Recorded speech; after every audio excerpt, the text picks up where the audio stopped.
não vem muito bom, não tem nenhuma mola, é tudo manual mesmo. Você empurra essa cânula externa aqui e ela corta o fragmento manualmente. Na semiautomática é diferente. Na semiautomática é o mesmo esquema, então a gente avança na mão, tá no lugar errado, eu consigo voltar essa agulha, reposicionar, avancei manualmente a primeira parte, só que essa segunda parte da cânula externa ela é automática, então você aperta um botãozinho, uma mola empurra e o fragmento vem bem melhor do que na agulha manual. Então geralmente a gente usa a semiautomática porque ela é controlada e ao mesmo tempo o material vem bom. Só um adendo aqui, a coaxial, né, esse introdutor coaxial, o que que é? Então é uma agulha que a gente coloca antes. Então, geralmente, a gente introduz essa agulha, a gente tira esse mandril, essa parte central dela, e vira uma agulha oca, vira um túnelzinho ali, um caminho. Por dentro dela, a gente vem com essa outra agulha de biópsia, e a gente consegue entrar e sair e tirar vários fragmentos. Ela é um pouquinho maior sempre aqui, os 2 centímetros dá, geralmente, que avançam, dá para algumas agulhas dá para programar 1 ou 2 centímetros.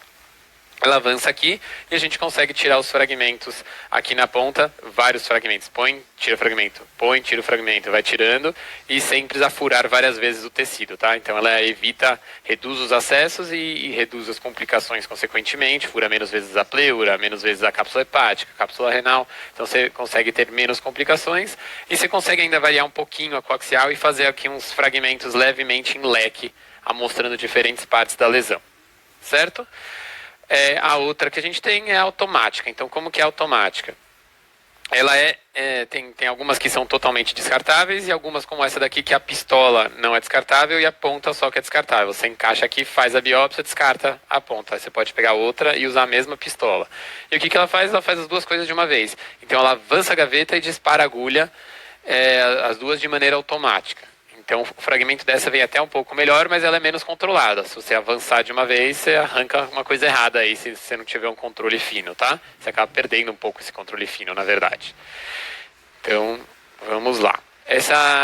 Aqui a gente vai discutir rapidinho sobre os calibres. Lembrar só, meio pegadinha, os gauges, né? O calibre esse G é de gauge.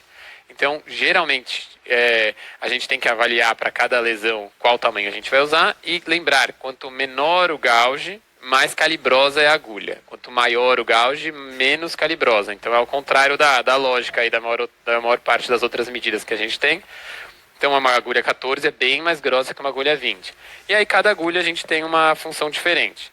Então, para biopsiar, a maior parte das biópsias a gente acaba fazendo com a 18, só para vocês terem um número na cabeça. 18 gauges é um número bom para biópsia.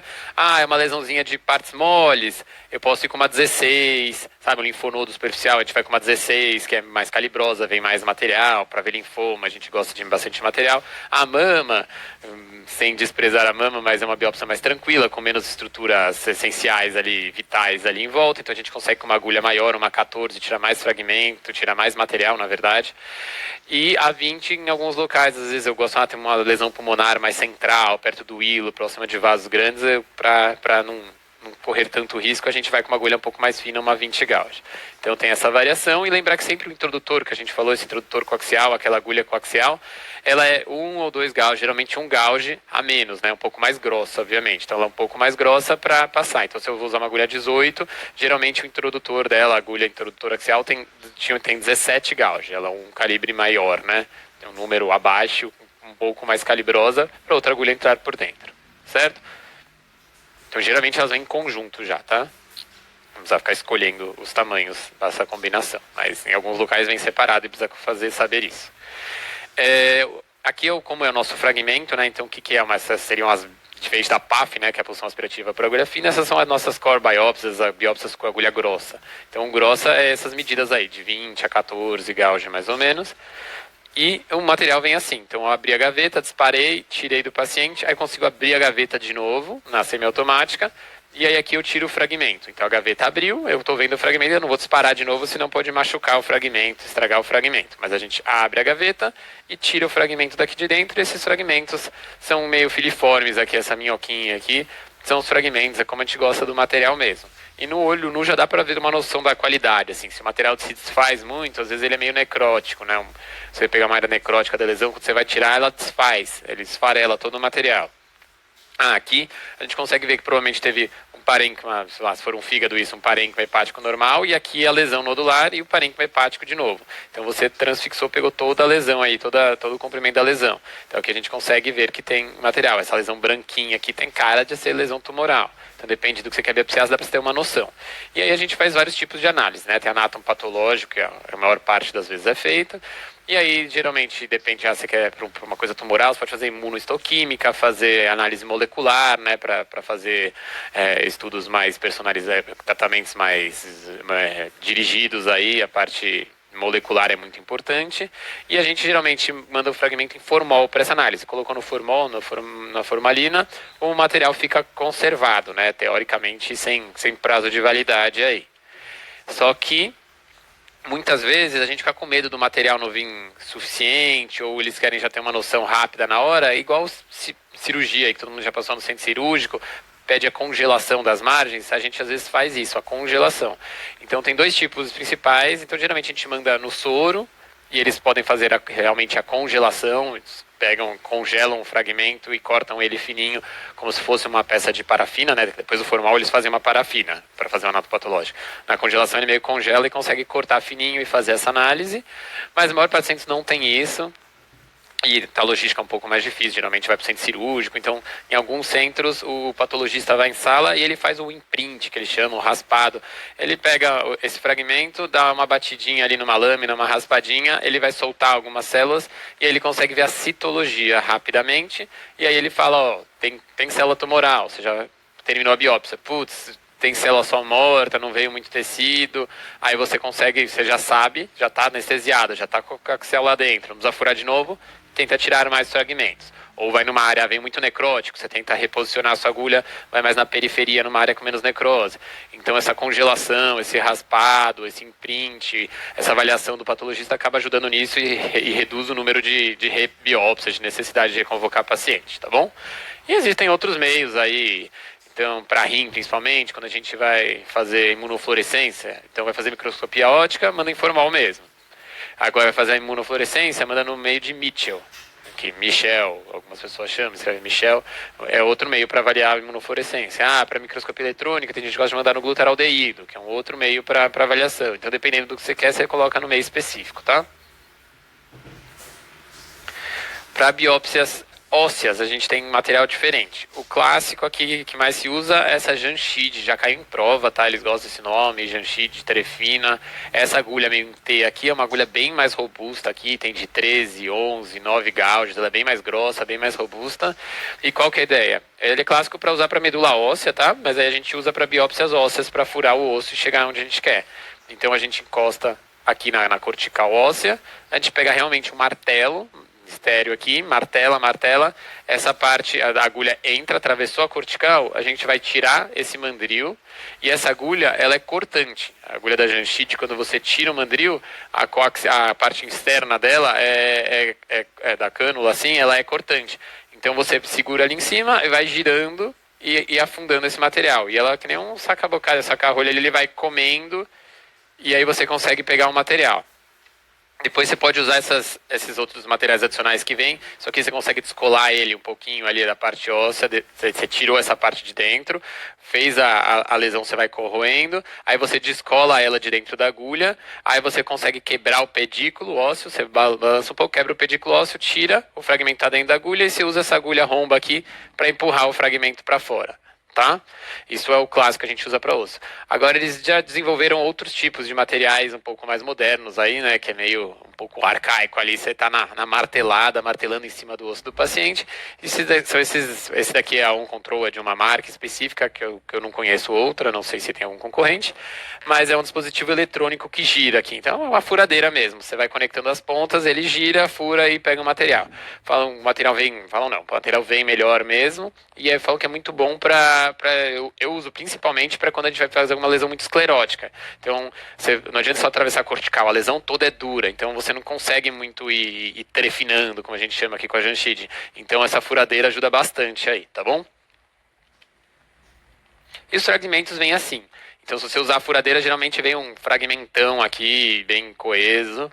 E quando você usa a Janshid, pode vir ou não. Às vezes vem um fragmento menor, mas geralmente é o suficiente. Tá? Lembrar que As biópsias ósseas, os patologistas gostam um pouco menos, no sentido de ela vem calcificada, obviamente, vem com osso junto, e aí para eles fazerem análise, tem que fazer uma descalcificação. E aí nessa descalcificação, às vezes, prejudica um pouco o material, corrompe um pouco o material aí e atrapalha algumas análises.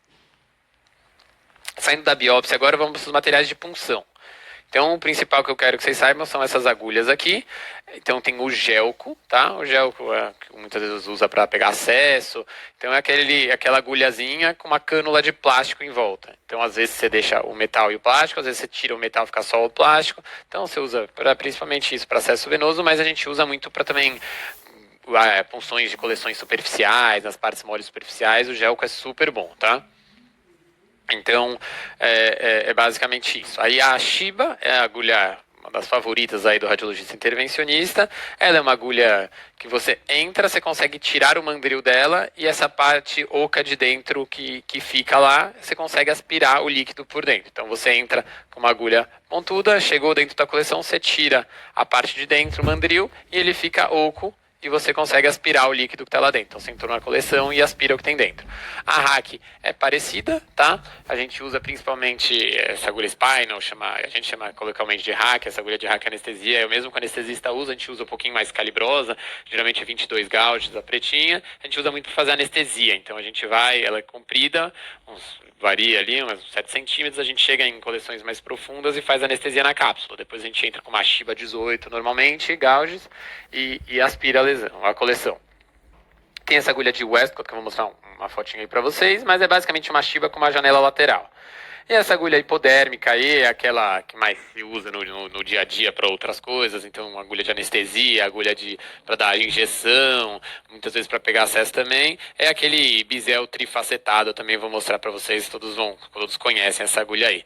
Mas é isso, é uma agulha que essa já não tem mandril, ela já é oca. Então ela já fura com a parte de fora mesmo, você não tira o mandril de dentro, já é uma agulha oca direto. E aí tem os calibres, então parecido com o que a gente falou para as agulhas de biópsia, as agulhas de punção também tem os calibres parecidos aí. Você vai fazer uma PAF, você geralmente usa agulhas mais fininhas ali, para pegar mais célula e menos sangue em volta. E se você quer coleções mais espessas, você vai indo para as agulhas mais calibrosas. Então eu quero fazer uma paracentese, eu vou geralmente usar uma 14 gauge. Uma toracocentese também. Eu quero uma coleção mais lá no meio das alças. Geralmente a gente vai com uma agulhinha 18 gauge, que consegue aspirar bem, mas não é tão grossa para não machucar tanto. 22 que eu falei para anestesia. Então, lembrando, quanto menor o gauge, mais grossa, tá? Então aqui, para vocês terem noção, essa aqui é a agulhinha de hack clássica que a gente mais utiliza aí para anestesia. Então a Shiba é basicamente isso. Você consegue tirar você entra com a agulha assim, tira esse mandril, essa parte mais laranjinha aí do meio, rosinha, e fica essa parte roxa para aspirar. A Westcott é uma variação aí da Shiba, como a gente viu, que é praticamente uma Shiba, mas com essa abertura lateral aqui, tá? As hipodérmicas que eu falei são essas daqui, então tem desde agulha de insulina ali para o subcutâneo, tem umas agulhas mais profundas, essa preta aqui, a gente usa muito para anestesiar partes moles superficiais, a de insulina a gente usa para fazer anestesia na pele e subcutâneo, e a agulha rosa ou a vermelha com ponta romba, mas a rosa a gente usa para aspirar. Eu quero aspirar o anestésico, a gente põe no potinho, aspira com a rosa, troca a agulha para uma preta e faz anestesia. Então é basicamente isso que a gente faz, tá? Preta é 22, a rosa geralmente 18, então também tem os calibres variáveis, aí as cores são padronizadas pelos calibres, tá? E tem agulhas com a gaveta curva, tá? A gente não usa muito na prática, mas é para conseguir acessar algumas lesões de difícil acesso, tá bom? Na teoria se usa isso. PAF, então vimos as biópsias, as punções de coleções e agora as punções aspirativas por agulha fina, a PAF, a famosa PAF aí que todo mundo conhece. Então ela é o padrão ouro no diagnóstico de nódulos tiroidianos, tá? É muito raro da gente fazer biópsia de tireoide. Por quê? Porque é um procedimento seguro, a PAF é super segura, ela é baixo custo, é uma agulhinha, vocês vão ver, a agulhinha simples, a agulhinha que eu falei, essa tribiselada ali, com bisel, exatamente essa daqui, essa hipodérmica aqui que a gente usa, e aí dependendo do calibre, aquilo que eu estava falando, quanto geralmente eu gosto de usar mais para uma 25, que aí vem mais células e menos sangue. Dá para fazer com a 22 também, geralmente dá tudo certo, mas na teoria pode aumentar a chance de vir um pouco de material hemático e atrapalhar a análise do patologista. Então, baixo custo, é bem confiável, então a chance de material insuficiente lá para uns 7, 8%. Falso negativo é super baixo e é muito tolerável pelo paciente. Anestesia local, é super tranquilo, então é um procedimento seguro, bem tolerável pelo paciente. Então aqui é a disposição de uma mesa, geralmente é isso, a gente põe as lâminas na mesa. Não é um procedimento totalmente estéreo, tá? Então não precisa ser tudo, não precisa ser estéreo. A gente usa o clorel, uma gase com clorexidine, limpa o paciente, limpa a região cervical quando vai fazer a PAF tireoide, e a gente basicamente entra com a agulhinha de anestesia, faz uma anestesia. Tem gente que nem faz anestesia, eu gosto de fazer, mas tem gente que nem faz anestesia. Depois você entra com essa agulha e faz a aspiração. Eu nem uso o citoaspirador, tá? Vai do gosto, mas ele facilita às vezes para quem tá começando, mas mesmo gente muito experiente usa. Ele facilita um pouco o manuseio aí, a angulação, porque às vezes quando você vai aspirar, você movimenta a agulha, ela pode sair do lugar. E aí você entra, aspira e monta suas lâminas. Eu vou mostrar para frente um pouquinho como a gente faz isso. Só um segundo, pronto. Então tem dois tipos principais aí da gente fazer a punção. Então dá para se deixar a agulha no eixo longitudinal em relação ao transdutor ou axial em relação ao transdutor, que a gente fala de deixar em fase ou fora de fase. A principal vantagem dessa aqui é que você vê a agulha, vê o trajeto todo dela, né? Você vê a agulha entrando e chegando na lesão. Você vê a agulha toda e entra na lesão. Desse jeito você só vê um pontinho, mas às vezes ele ajuda a desviar, principalmente na PAF, quando o paciente tem pescoço curto, assim, às vezes é difícil deixar o transdutor num eixo bom. Então às vezes ajuda, mas eu não uso muito, tá? Eu uso principalmente em fase, e a gente usa essa daqui basicamente para acessos venosos, às vezes para diferenciar o que é a carótida jugular. Em vez de deixar no longitudinal, que pode atrapalhar ali, ter duas estruturas parecidas e próximas, a gente deixa nesse fora de eixo e consegue fazer a punção do vaso, tá bom? E aí, aspirei, a gente aspira o material. Eu nem gosto de fazer muito vácuo, tá? Mas você pode fazer o vácuo até sujar o canhão aqui da agulha. Sujou o canhão, essa base da agulha aqui, separa. Você não é para aspirar e encher de sangue, que senão o sangue até atrapalha. O ideal é vir um material mais colóide, menos hemático. Você depois coloca esse material na lâmina e esfrega uma lâmina na outra, né? Assim que é a confecção da lâmina. Então o ideal é ter um material mais colóide aí. Aqui tem que ter bastante demais, mas é isso. Você espalha o material colóide e confecciona a lâmina e manda para o patologista, com pouco sangue.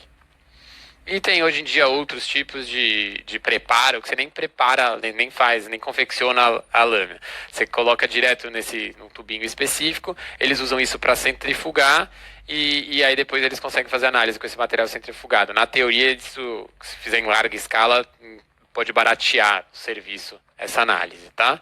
E aí você fez a PAF, e aí o que o patologista vai falar? Então, mesmo a gente não fazendo uma prova de patologia, a gente precisa ter essa sempre correlação, entender o que a gente está fazendo, e isso eles podem cobrar em prova, tá? É o sistema Bethesda, é o que o patologista vai usar para a citologia da PAF. Então tem basicamente essas 6 classificações. Então, tipo 1 é quando não veio material suficiente. Esse é o que a gente menos gosta aí. Quando vem isso, quer dizer que a punção não veio com material suficiente para fazer o diagnóstico, tá? Então, na teoria, quando a gente vai ver se repunciona, isso é até discutível, porque é super baixa a chance de malignidade quando não veio nada, provavelmente quer dizer que é benigno, mas em geral, para a prova aí, repete a PAF, como a gente vai ver. Então, 1 é material insatisfatório, o 2 é o benigno, é o que a gente quer, o 3 é uma atipia de determinado de significância indeterminada aí. Então, quando a gente não tem... É um resultado indeterminado, quando a gente não chegou a uma conclusão. Então, meio que não foi um erro do procedimento, não foi uma falta de material. Veio material, mas não dá para chegar a uma conclusão. Então, também é repetida a PAF. Tem gente que defende que deve ser feita em outro centro, com outro radiologista intervencionista, principalmente com outra patologia, na verdade, com outro patologista, para fazer essa avaliação. Mas é isso, eu vou mostrar para vocês. E o 4, 5 e 6 são quando é suspeito para malignidade, tá? Então aqui uma neoplasia folicular, ou suspeita para ela, quando é suspeito para malignidade, ou quando é maligno mesmo. Então o 3, 4, 5. Os 4, 5, 6. Desculpa. Então, resumindo. Tipo 1, material insuficiente, vai repetir a PAF. 2, benigno, tudo ok. 3, indeterminado o resultado, vai repetir a PAF. 4, 5, 6, vai operar. E quanto mais, teoricamente, maior o número, mais maligno, geralmente mais agressiva a cirurgia, tá bom? Só para vocês terem uma noção disso. Senão a gente não vão cobrar, mas só para ter uma noção. e pode cair em algum teste. E pode ser realizada em outros sítios a PAF, tá? Então, PAF clássica a gente já pensa em tireoide, mas lembrar que PAF pode ser bastante usada para linfonodos e bastante utilizada para mama, tá? Lembrar que uma das críticas é que alguns estudos adicionais ficam ruins, porque na PAF, como eu falei, a gente faz a punção, acaba vindo células, não vem tecido, não vem histologia, vem só umas células soltas. E aí isso pode atrapalhar em alguns diagnósticos que o patologista precisa do tecido para fechar o diagnóstico. E tem gente não, atrapalha para fazer imunohistoquímica. Tem gente que fala que não dá para fazer imunohistoquímica, mas dá sim. Com PAF eles conseguem centrifugar e até fazer imunohistoquímica, mas só centros que têm bastante experiência nisso, tá? Então a gente acaba usando muito para lesões praticamente que a gente suspeita ou que são císticas ou que tem alta chance de benignidade, a gente só quer confirmar.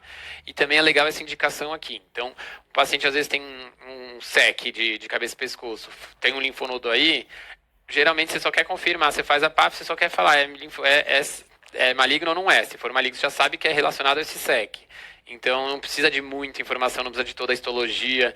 Então muitas vezes a PAF é o suficiente, é menos invasiva, é bem mais tranquilo de fazer o procedimento, chance de complicação muito baixa, assim, quase beirando zero.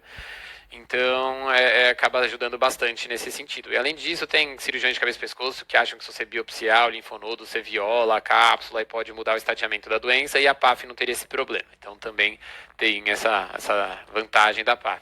Mas tem outras doenças, como o linfoma, essas doenças linfoproliferativas, eles usam de bastante material para fazer as análises, e a PAF normalmente não é o suficiente, até a gente defende agulhas mais calibrosas e vários fragmentos, tá? Vamos partir para a mama agora.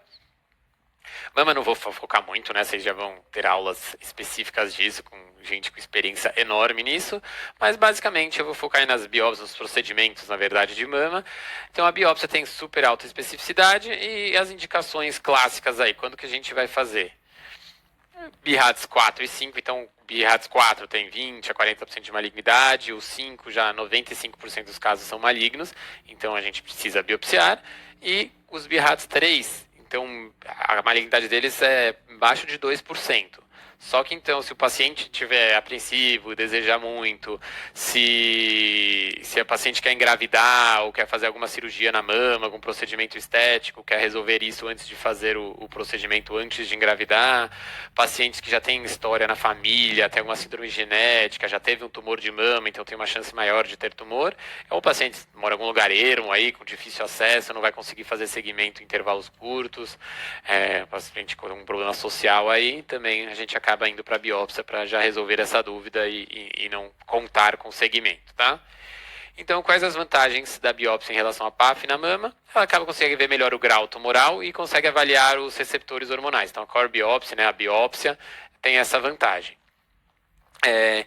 Muitas vezes a gente, quando você acha que é benigno, você pode fazer a PAF e se vier alguma coisa, você pode no segundo tempo fazer a biópsia. Também não é algo impeditivo, tá? Então, perfeito. Quais são os problemas da biópsia? Quando você não consegue ver a lesão no ultrassom, você não vai conseguir fazer a biópsia no ultrassom. Mas existem outros métodos, né? Então, você só vê na ressonância, faz uma biópsia guiada para ressonância, precisa ter todos os aparelhos, o material aí compatível com a ressonância, né? Obviamente, você não vai entrar com nada de metal ali dentro. E existe às vezes uma microcalcificação você não vê no ultrassom, você vai ver só na mamografia, você pode fazer a biópsia estereotáxica, então criada por mamografia. Então tem alguns outros jeitos de contornar isso. Nódulos muito pequenos às vezes podem desaparecer, principalmente na mamotomia, como a gente vai ver. Nódulos mais profundos às vezes também é uma limitação. Pacientes que têm implantes aí, a maioria não atrapalha, mas pode atrapalhar um pouco. E tem essa crítica aí que pode subestimar o grau da lesão, como qualquer biópsia, tá? É basicamente isso. Essas profundas aí, às vezes o pessoal tem medo de, tá muito profundo, pode furar o diafragma, dar algum pneumotórax, o diafragma não, a pleura, dar um pneumotórax, algum problema nesse sentido, mas mais difícil. Mas seria uma contraindicação relativa, para o procedimento. Outros procedimentos mamários. Então, esse que eu falei, a mamotomia, né, aquela biópsia com uma agulha bem calibrosa e assistida a vácuo. Então entra e ele aspira mesmo, você consegue muito material. Então geralmente é uma agulha bem calibrosa aí de 8 a 12 gauge, parecido com aquelas ósseas que eu falei que a gente usa, e acoplado esse dispositivo a vácuo, pega bastante material, algumas vezes tira toda a lesão ali, então a gente coloca até um clipe para marcar o local, para depois saberem onde operar, onde fazer químio, onde fazer rádio, não perder o local da biópsia caso venha maligno. Então vem bastante material, mais do que na core, na biópsia normal. E é muito utilizado aí para esses nódulos complexos sólidos císticos. Lembrar que na mama ainda tem esses outros dois procedimentos aí mais de medicina nuclear. Então, basicamente, lembrar do Row e do Snow, tá? O Row lembrar de Radio Guided e o Snow é de sentinela. Então, o que é cada uma delas? Então, o Radio Guided é aquilo lá. Você vai guiar com o radiofármaco. Então, você vai injetar o radiofármaco no nódulo. Aí, depois, quando o cirurgião entra no centro cirúrgico para fazer, ele, putz, onde está esse nódulo? É difícil de achar. Você está olhando no ultrassom, é fácil. Depois ele abrir, às vezes ele se perde ali no tecido mamário.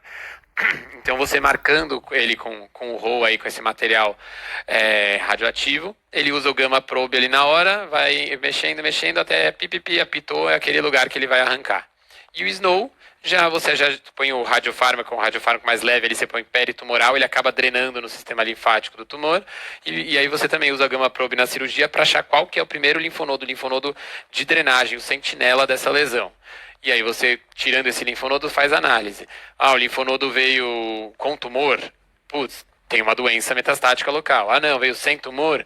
Você já sabe que está livre de acometimento linfonodal, tá? Que você supõe que esse é o primeiro linfonodo. Se ele está livre, provavelmente não pegou os outros. Próstata. Então, por que a biópsia aí acaba sendo importante na próstata, tá? A gente, tumor de próstata, a gente chama um negócio com espectro gigante de tumor de próstata, desde coisas malignas mesmo que dão problemas graves e complicam a vida do paciente, como coisas muito simples.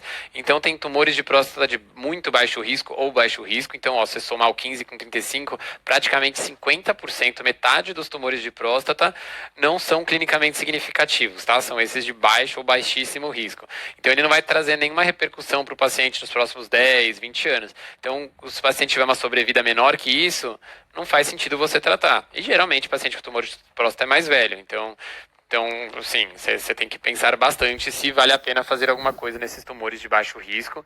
Então, muitas vezes acaba indo para aquela vigilância ativa que todo mundo escuta falar, tá bom?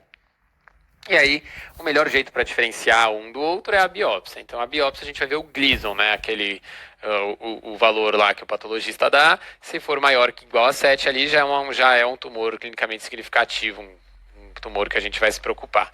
E aí, quais são as indicações da biópsia? Então, o paciente que tiver um PSA maior que 4, né, ou 2,5 se ele for mais novo, e se não for menor que 10, se for maior que 10 já tem indicação, menor que 10 você pode ver essa relação aqui do PSA livre sobre o PSA total, se for menor que 15 teria indicação. Ou o paciente, o urologista faz o toque e tem uma nodulação, né? Lembrar que o tumor é duro,